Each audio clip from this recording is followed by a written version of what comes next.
Welcome to Michelle's on a Mission, a podcast all about helping you become your best version. We'll discuss personal development, education, self-love, self-care, and more. It's honest. It's informative. It's helped me grow as a person. The mission is greatness. The journey starts here. And now here's your host, Michelle. Hey.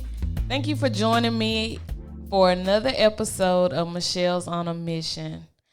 Today, I want to talk about being the strong person who deals with anxiety and depression. When you're the strong one in your family, people don't expect you to have anxiety and depression. They expect you to move when they need you to move. They expect you to be the one to take care of everything when things need to be done. But sometimes the strong ones suffer, and they suffer in silence. And so today I just want to kind of talk to you about what it's like to be the strong one and have anxiety and depression. So I've been dealing with anxiety and depression probably for at least the last 5 years, if not more, but maybe it was more prevalent in the last 5 years. I do take medicine for anxiety. I have to take a pill nightly, and it just kind of helps to calm my mind down. But back in 2000 and I think it was 16 or 17, not really sure right now, but I tried to commit suicide because I was just dealing with so much stuff, and it was hard for me to try to share that with other people because they always expected me to be the strong one, or, the one that they would come to when they needed things done. And so when you're the strong one, people just don't expect you to break down like that. And so it's hard to talk to people about the things that you're going through. And even just yesterday, I was having a bout with anxiety. I think that was mostly because of cabin fever, because we've been stuck in the house. We haven't been able to do the things that we're normally used to doing. Usually between March and end of May, I have already taken some type of vacation somewhere. And so with COVID-19, we can't move around like we want to move around. And so I noticed the last couple of days I have been kind of irritated.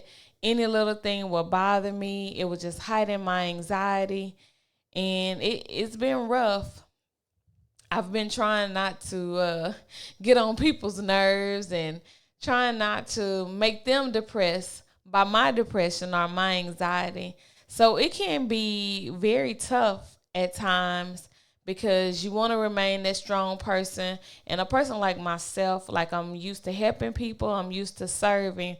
And so sometimes it's hard for a strong person to admit that they need to slow down, that they need to take a break, that they need to give their mind some rest. And so that's why I wanted to do this little podcast today, to just kind of share some things with you that I have picked up over the years that do help with my anxiety. I do take medicine. Like I said before, I take one pill every night. Some people don't want to take medicine, and that's fine. And I do hope that at some point I'm able to stop taking medicine. But another thing that I do to kind of help ease my mind is I buy a lot of essential oils, and I try to look for those oils that are good for insomnia, those that will give you a rest, just calm you. So I like lemon scents because it reminds me of springtime.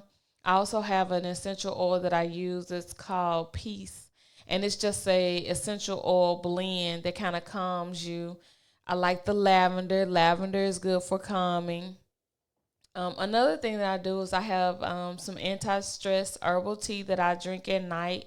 I usually pour a little honey in it and squeeze lemon juice in it for flavors because I'm trying not to ingest a lot of sugars. So that's really good. If you can get out and enjoy nature, that's very good for calming. Like I said, I normally take a trip sometime between March and May. And usually my trip consists going to the beach. And I'm such a water girl. I love water. I love sitting by the water, listening to it, smelling it. And that's something that usually calms my nerves and helps put my anxiety at bay. So since I haven't been able to do that, I've had to take like the next best thing, which is just to get out, admire the trees.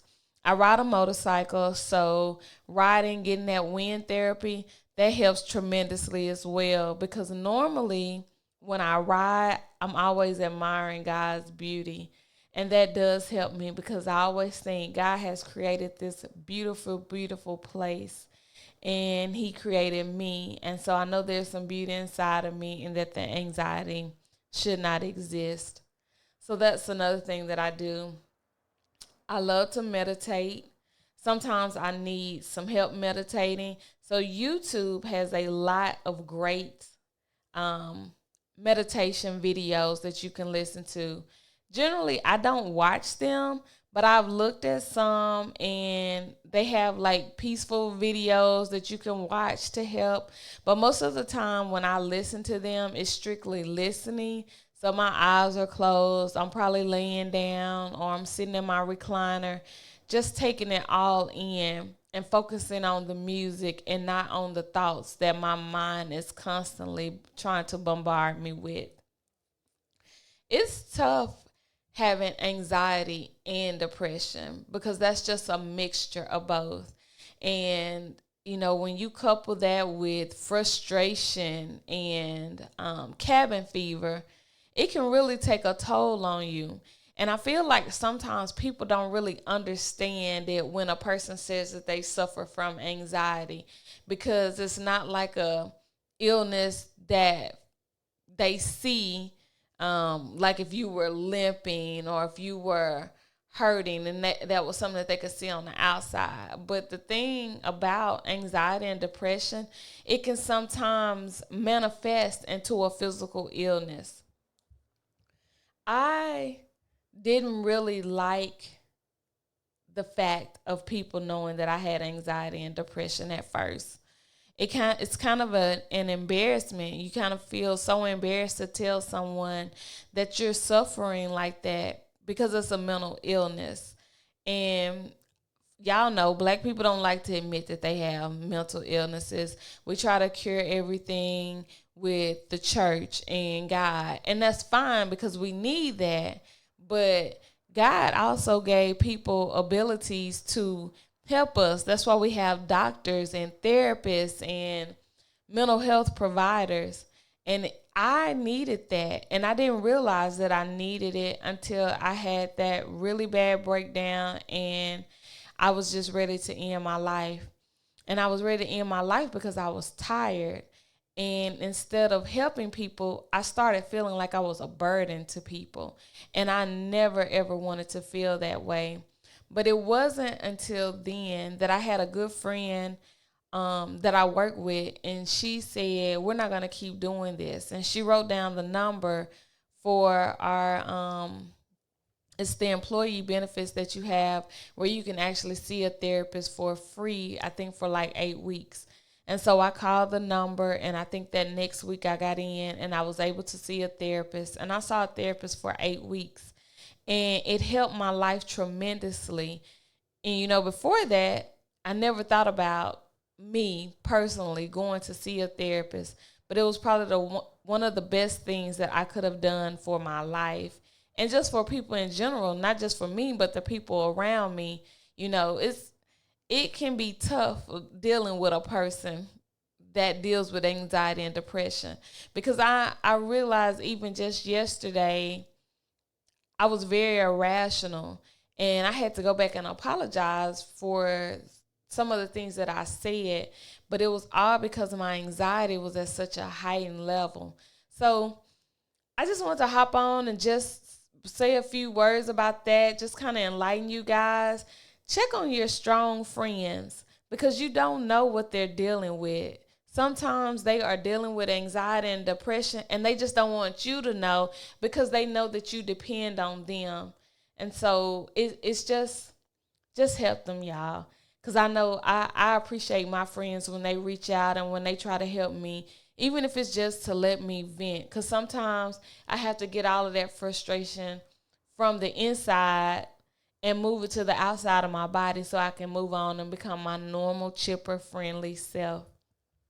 And so I want to thank you guys for tuning in. If you have any comments, please feel free to hit the voice message. I would love to have you on the next episode. We can always do a follow-up to this because there are never enough podcasts out to talk about anxiety and depression, especially in the Black community. And I would love to have you on and we can just talk about it and maybe raise awareness for others. So thank you guys, and I will see you next episode.